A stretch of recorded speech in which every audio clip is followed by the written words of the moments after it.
Nasa Philippine Area of Responsibility pa rin ang Bagyong Hiner. Nakataas pa rin ang babala ng bagyo sa ilang probinsya sa Hilagang Luzon, bagamat di naman ito inaasahang tatama sa lupa. Pinaigting po ng bagyo ang hanging habagat kaya nakararanas ng pag-ulan at pagbaha ang ilang lugar. Sa Bugalyon, Pangasinan, kinailangang ilikas ang may 50 pamilya dahil sa matinding baha. Makibalita tayo kay CJ Turida ng GMA Dagupan.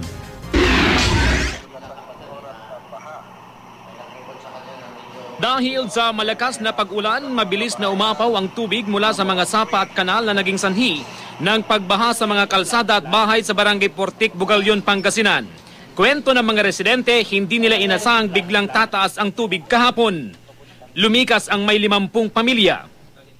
Halos mga 1 oras na ulan na malakas talaga ang ulan dito sa amin.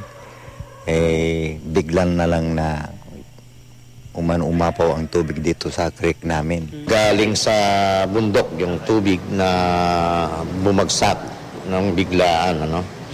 At ito ay bunga na rin ng itong pagkakalbo siguro ng ating kabundukan.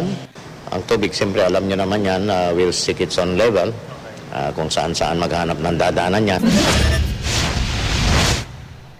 Umapaw rin ang tubig mula sa mga creek sa Barangay Mauban, Rahal at San Leon sa bayan ng Balongaw kagabi na nagdulot ng matinding pagbaha.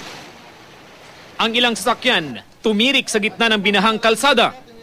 Nagulat sila kasi tumaas bigla yung tubig. Kasi wala namang masyadong ulan kaya yun. Malalim na po yung isang bahay. Mga gaano kalalim? 1 taon na po siguro. Ang ilang bahay halos tuluyang malubog sa tubig. Mabilis pa yung pagtaas. Okay. Saan daw po galing itong tubig?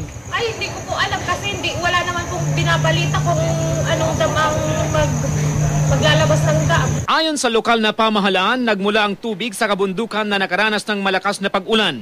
Sa ngayon, wala pang lumilikas na residente sa Balongaw pero nanatili raw silang alerto sakaling magpatupad ng evacuation ang mga otoridad. Nakatakda ngayong magsagawa ng inspeksyon ang lokal na pamahalaan sa mga bundok para agad makapagbigay babala sa mga residente sakaling muling rumagasa ang tubig.